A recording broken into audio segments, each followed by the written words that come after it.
You're listening to Later with Mo Kelly on demand from KFI AM 640. Sam's a sex doc. He's a Sam's a sex doc. He's a Sam's a sex doctor.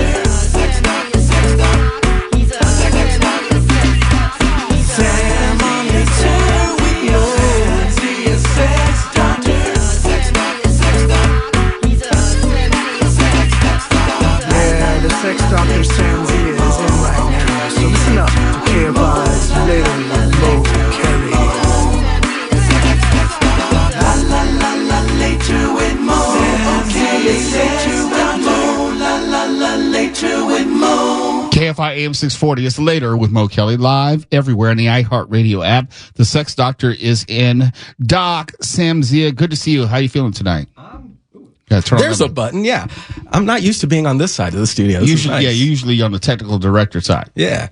I'm good. I've had an interesting day, long day today.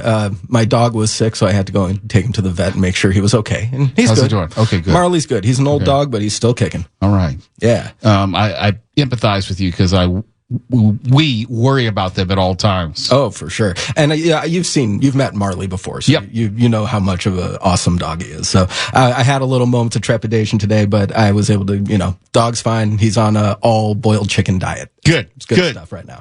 To the matter at hand, when we talk about sex, I always say there are various levels of importance in a relationship.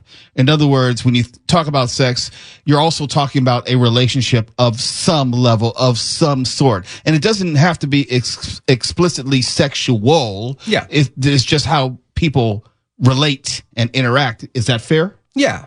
There's basically every interaction you have with any human, regardless of if you're having sex or if you're in an intimate dating relationship, every interaction you have is a relationship in and of itself.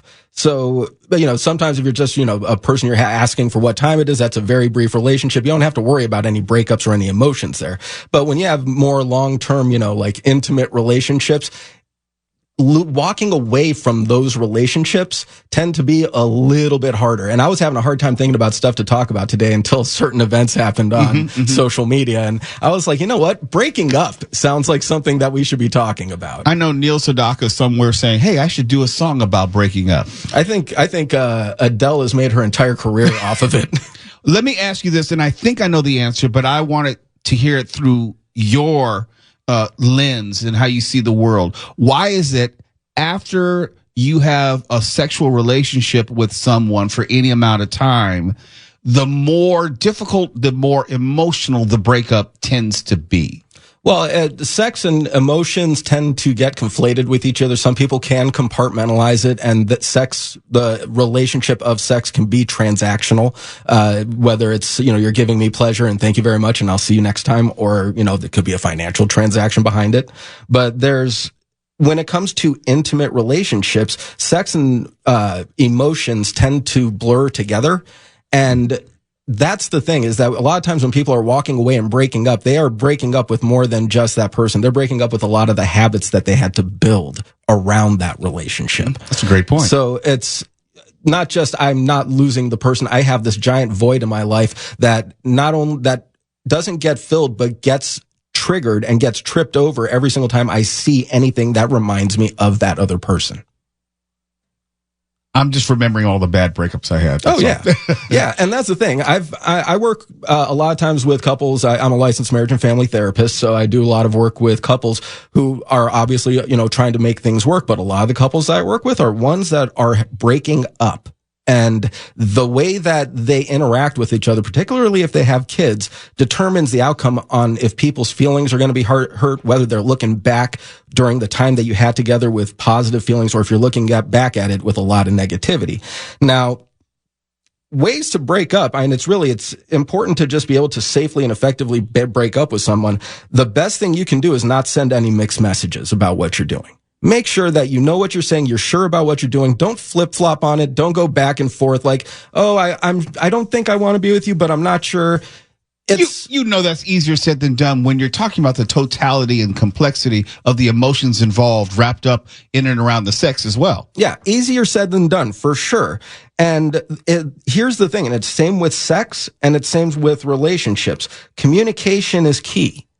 If you're communicating needs sexually as well as boundaries and needs sexually and within relationships, if you're doing that effectively, then if things turn out that you guys are not in a good place at the end of it, if you find out you're not a good fit, breaking up is super easy to do because you've already communicated boundaries and you're seeing where things aren't quite fitting. So you're now easier and more likely to say, you know what, we're not fitting with each other. You know what, I like what we had, but it's probably best if we step away.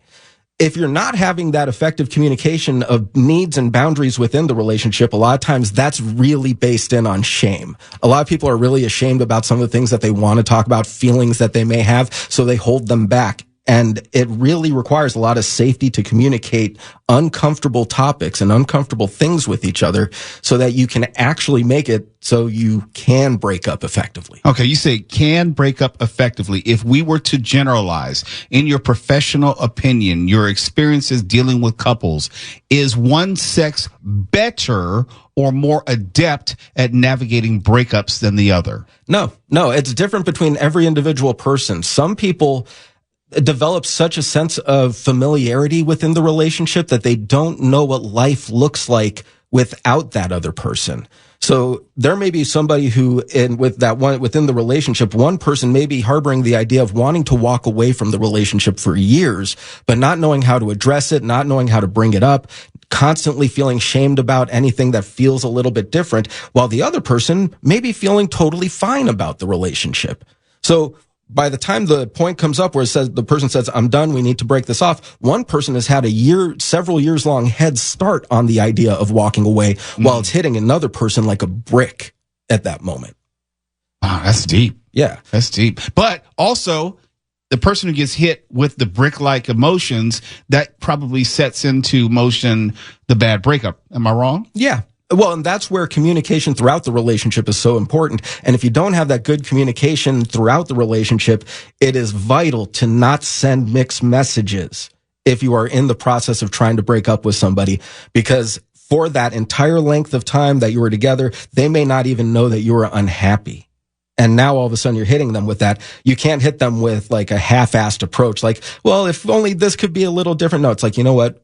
We're not right. We need to end this. Mm-hmm. And as difficult as it may be and as hard as it may be for the other person, it creates more of a sense of respect for each other because you didn't lie to each other. You didn't drag it out. You didn't make it so that the other person felt like they were gaslit by the entire relationship just in and of itself. When we come back, we'll have more on breaking up and also the sexual component in that with Dr. Sam. You're listening to Later with Mo Kelly on demand from KFI AM 640. KFI, it's Later with Mo Kelly. We're still with the sex doctor who's giving us advice, Sam Zia. We're live everywhere on the iHeartRadio app, and we're talking about breakups. And also, let's get more into the whole idea of how sex as a variable may play a role. You said last segment that there should be no mixed messages, but we also know about the complexity of relationships and the complexity of emotions. And you may have someone who wants to leave, but is not maybe fully committed to the idea. And then they may continue to have sex with that person and then things get confused.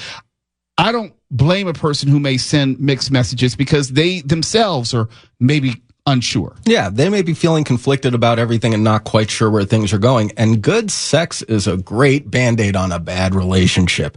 But say it again, because that's the pull quote for this whole movie. Good sex is a great Band-Aid for a bad relationship. You'll put up with a lot for some good sex. Oh, absolutely. And the feelings of good, that inflate your ego with good sex and all of that stuff, it makes it so that you really become blind to glaring red flags within the relationship a lot of times. So yeah, it's important to be able, if you are breaking up, sometimes breakups when they happen, a lot of times, especially nowadays, you find couples who break up but can't afford to move away from each other, so they're still cohabiting in the same place. And that's where you usually find people who have broken up but still have sex involved with the relationship because they don't have the ability to go out and have other sexual partners because they still live together. And that's where the idea of mixed messages is huge, because sex sends a gigantic mixed message in that situation. I know you probably can't quantify this, and this is not something which is revelatory, but as best you can describe, why is sex so powerful in the sense of overpowering logic and just good sense? Yeah. No. We will do a lot of stupid stuff for sex. Oh, absolutely. Logic goes out the window. Logic whispers, emotions and hormones and body parts yell through megaphones. Logic will sit there whispering to you, that may not be a good idea today. While your hormones are going, I really want to do that. So, and who wins? The person who yells constantly. And it's what leads to a lot of times, people making decisions that they regret sexually and things like that. Yeah. But it's important to be able to recognize the logic aspect behind it. You have to look at why that thing whispering behind you is sitting there trying to warn you away from it. And with dating and relationships, that whisper is something that's trying to tell you, this might not be the right thing. It might be the best thing for the next 25 minutes. It's going to be something that feels cathartic in that moment. You're going to get a good feeling and that good sexual rush that everybody loves. And at the end of it, you're just going back to exactly the same problems that you guys had. And the sex you had just created a bigger hole to dig out of. Why is it you think that breakups can be so difficult for one party to navigate? How you have a jilted lover. They feel that they've somehow been misled, mistreated, and we all know how it goes south from there. And I believe that it's always going to lead back to sex on some level. Yeah, if somebody feels misled, jilted, it can lead back to sex. A lot of times it comes back to expectations. People a lot of times will have unrealistic expectations about relationships or the person they're in the relationship with.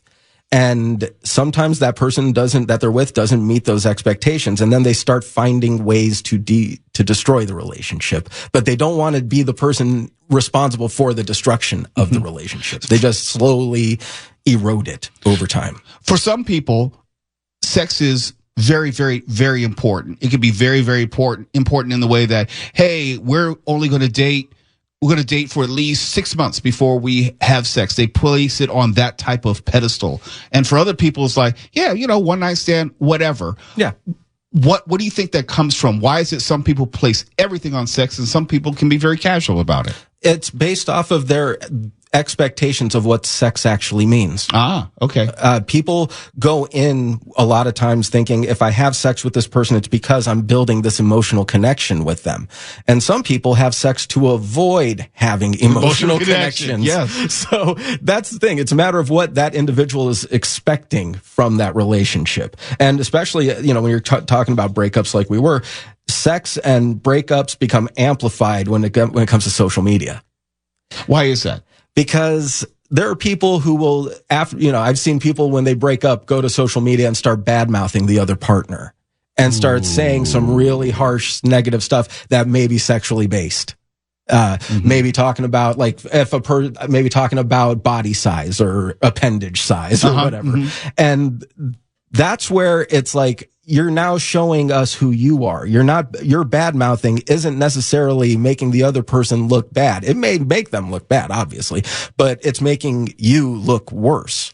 So when you see two people who are in a relationship that's ending or has ended, and they're just sniping back and forth at each other on social media, then you start seeing, the problem may not be with the person who's taking the shots right now. They may be right with what they're saying, but there's something wrong with them for taking this public. Let me ask you about sex and expectations, which could be pre-relationship, during relationship, and post-relationship. And I always wonder about stereotypes and suppositions. When it comes to sex and expectations, I was always of the opinion that women were more likely to conflate sex and emotion or requiring that emotional component, by and large. I'm not saying across the board.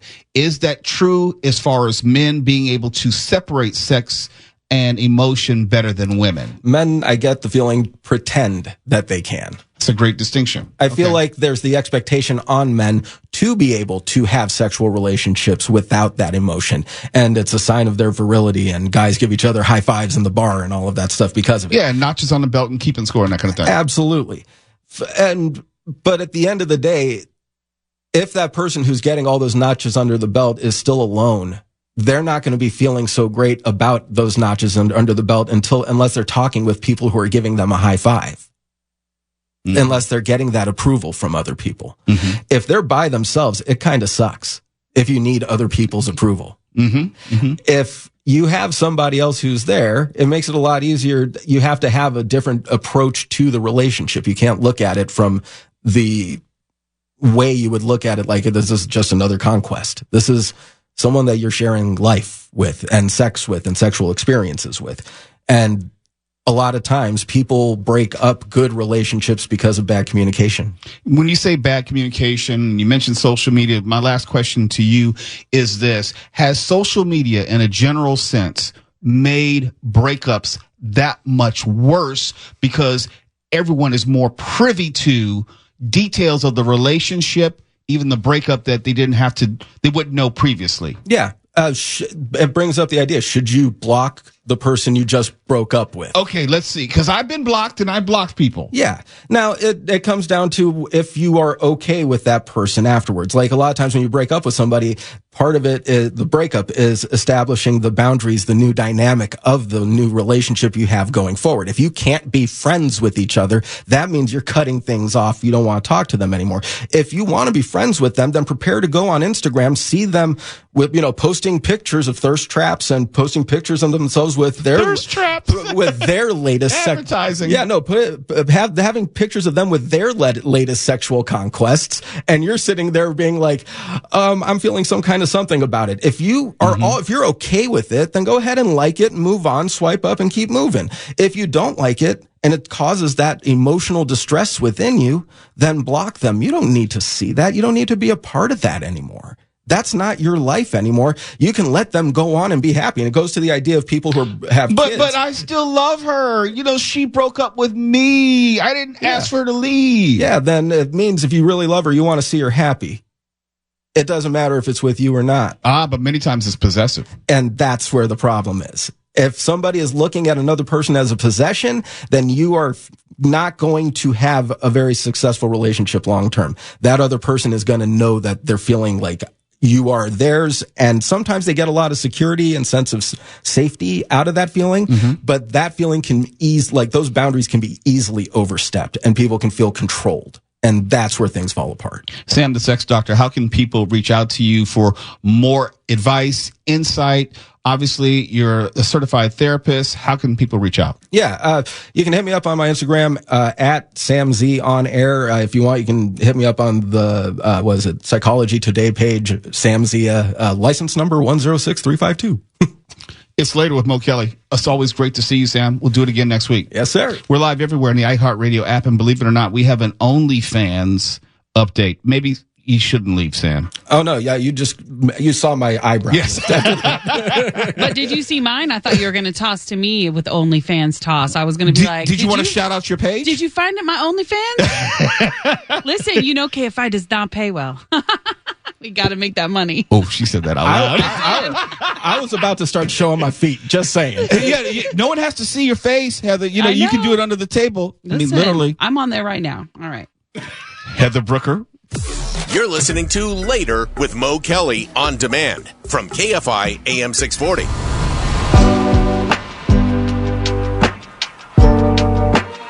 KFI is Later with Mo Kelly, live everywhere in the iHeartRadio app. And Dr. Sam Zia heard our tease for this segment. He said, well, let me just hang around for a while. I might be able to offer something on the subject. I don't assume that everyone knows what OnlyFans is. For the uninitiated, OnlyFans is a amateur content creation aggregator, where if I wanted to, I could get on OnlyFans, start an OnlyFans page, show pictures of my life, show pictures of my feet, whatever. And then I get to set the price point for people to have a subscription. Now, you can start off where people have free subscriptions, and then it may turn into a paid subscription. I've heard, I don't know, I've been told, I've heard that people will charge upwards of, $29.99 a month or something like that. They'll offer a yearly subscription. Long point short is people have turned into instant multimillionaires by OnlyFans. Not all people do nudity or forms of nudity. Sometimes people will just show pictures of their feet or their hands. I've seen hand models. Sam, you know more about this world than I do. How would you characterize OnlyFans? It's a place where people go to make money.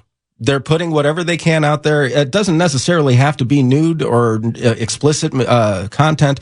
It could just be people wanting to talk about video games. It could be people doing comedy. It could be just about anything.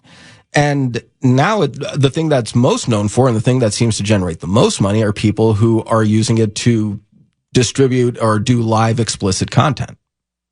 How much money have you heard people have been making in a given year? Over $1 million easily. Some people that I've heard have pulled in at least 8 figures.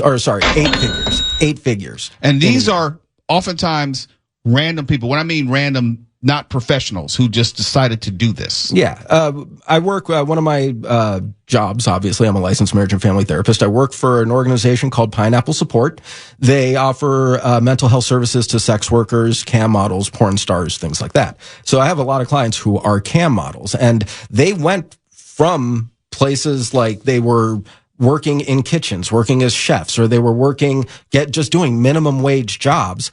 And the thing that was the big moment that led people into that was the pandemic, where a bunch of industries shut down, people got laid off, people got fired, nobody knew when they were going to get back to work, nobody knew how they were going to make money, and it became a thing of desperation. They needed to make money any way they could, any way possible.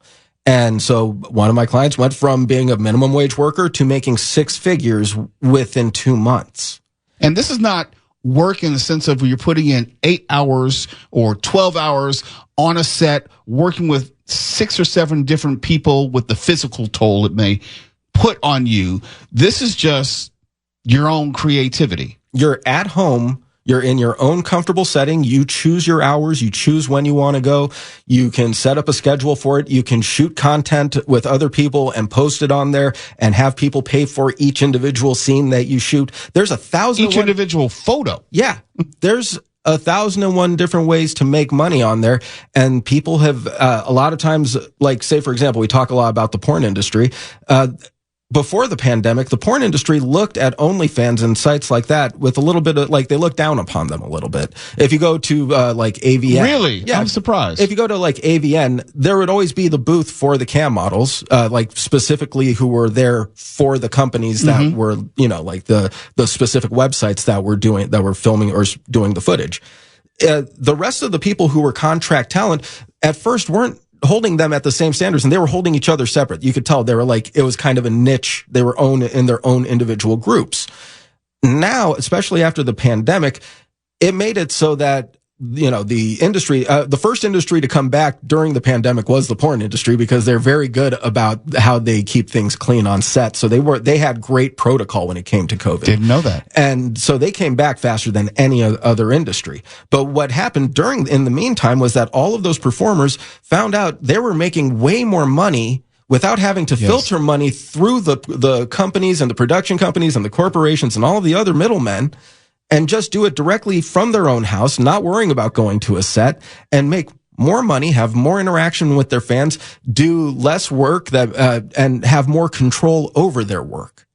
So people who were porn stars now found that this was a great way to make money. Now you see the production companies coming out with their own sites, using their own contract talent. Let me ask you this. Since OnlyFans doesn't limit itself as far as accessibility, you have younger and younger, and this is the real point of the story, content creators offering, doesn't even have to be explicit content, but they're offering content, and they are teenagers or teenage adjacent. Do you have any trepidation or concern about where OnlyFans is going as far as shaping the minds of younger people who have access to not only content creation, but content consumption? Yeah. Well, I mean, it just provides a means of people getting more attention. I think it's not just with OnlyFans. You see a lot of content creators using Instagram, using TikTok, using all these other sites to find ways to generate that attention and put the spotlight on them so that they can get money or get clout or whatever they're looking for in that moment. There are a lot of young people that do go and look at OnlyFans as a first option. Yes. Specific. And just like you would say, there's a lot of people who just turn 18 and look at stripping as an option. That's true. That's a real thing. Instead of being in a situation where, like, say, a person who turns 18, like, I'm going to go and, you know, I'm in college, but I want to make some extra money, so I'm going to strip at night and nobody's going to know about it. Those people are going to be seriously, there was a lot of people in the 80s, 90s, early 2000s that made a lot of money doing that. There's way more money to be made on OnlyFans, and you're in a way more safe, controlled environment at home to make all of that money. And you see a lot of people who go from situations where they have no money to all of a sudden they have all the money they can handle. And there's a lot of, obviously there, people get very happy. A lot of problems go away with that, but you get a whole new world of problems that come with it. And I always say, choose your problems. Don't let your problems choose you. Absolutely. Absolutely. And that's the thing. If you can afford, if you can make enough money to make your problems go away, then more power to you. But a lot of people, if they can't, and they end up like doing stuff within the industry, and some people find ways to keep it going and or successfully walk away with no guilt, no shame. And some people end up being like, yeah, I definitely needed the money, but now I'm feeling a little bit off that I have, bits and pieces of me floating around on the internet forever. And the thing is, if when you make a lot of money, it can give you a lot more money to afford really good therapy to deal with it. And they'll come see Sam Zia, sex doctor. It's Later with Mo Kelly. You're listening to Later with Mo Kelly on demand from KFI AM 640. Coast to Coast AM with George Norrie. And at this time, I always love speaking to George, and we'll do so once again. Good evening, sir. Mr. Kelly, how you doing? I'm doing well. I hope you enjoyed your birthday. I did. It was fun. Good. It's good to get him moving on to another year. All right. Amen to that. In the show tonight, we're going to talk about the body electric, and then later on, believing in the paranormal on Coast to Coast. Well, hell, that's no fun. I already believe. You already got me. So many others do too. Then I'll be listening. See ya. Talk soon. And as we close out this final thought for the week, yes, we have the game tomorrow, but always Thursday night is my final thought. Had to talk about Elon and Donald Trump. Had to talk about the Doge man and the president. I guess all good things do come to an end. Isn't that what they say? Nothing lasts forever. Some love stories burn too hot. We all know what that's like. But you knew the bromance, which started between then candidate Donald Trump and Elon Musk, wasn't going to last all 4 years, right? We all knew that, right? We knew that the White House wasn't big enough for the both of them, right? I mean, how many Oval Office meetings could there be with Elon looming large over President Trump sitting at the Resolute desk in the Oval Office? How many? By now, you had to have heard about the falling out between Elon Musk and President Donald Trump. Words have been exchanged, threats have been made, and as of now, it's unclear who will be seeking spousal support when the papers have finally filed. Who's going to get the kids? Who's going to get Barron? I don't know. Musk has used his social media platform to accuse Trump of being on the Epstein client list. Trump, in interviews today, accused Musk of being unhappy with not getting EV subsidies included in the budget bill that Trump is desperate to pass on Capitol Hill. Trump has also publicly threatened to cut Musk's government contracts. Elon Musk said he was going to decommission his SpaceX capsule and hamstring NASA trips to the space station and beyond. Sounds kind of serious. Or is it? In my casual review of social media, there was a noticeable group of people, maybe you were part of that group, who were of the opinion that this is all theater, that it's more reality TV for the purpose of entertainment and political distraction. Maybe, but I doubt it, and here's why. I mean, there's no doubt that this is a reality TV president who is always focused on the visuals, the optics of every news cycle. But here's why I believe that this falling out is real. Because at the end of the day, both of these men love money and status more than they do their own family. And I don't think that's real controversial to suggest. Tesla stock continues to slide, and Musk and his investors, his shareholders who he has to answer to, they all lost billions in valuation just today because of the negative response to this falling out. Billions. Don't know what tomorrow's going to be, but billions today. And this doesn't help shore up Republican Senate support to help pass Trump's big-ass budget bill or whatever it's called. It also takes away from Trump's ability to negotiate with world leaders, because let's not forget, there have been 0 trade agreements consummated. And no, don't try to count the UK. We don't know the specifics of that supposed trade agreement, the parameters, and all the agreements have to be passed by Congress. So at present, of the 90 new trade deals that the Trump administration was hoping to pass, they are still officially stuck at 0. Those are just the facts, not my opinion. 0. And I'm not talking about announced tariffs on steel or what have you. I'm talking actual new trade agreement. 0. So speaking of which, Trump just basically got off the phone with Chinese President Xi Jinping. This public fight with Elon Musk doesn't help our standing in those negotiations. Also, the job numbers hit tomorrow. Could be good news, could be bad news. But this news doesn't help whatever that news is. It could overshadow good news or contribute to more bad news. And I say all that to say, it's easy to dismiss all this chaos as some orchestrated, prefabricated TV news package for some diabolical scheme to just own the libs, 3D, 4D, and 5D chess, all wrapped into one.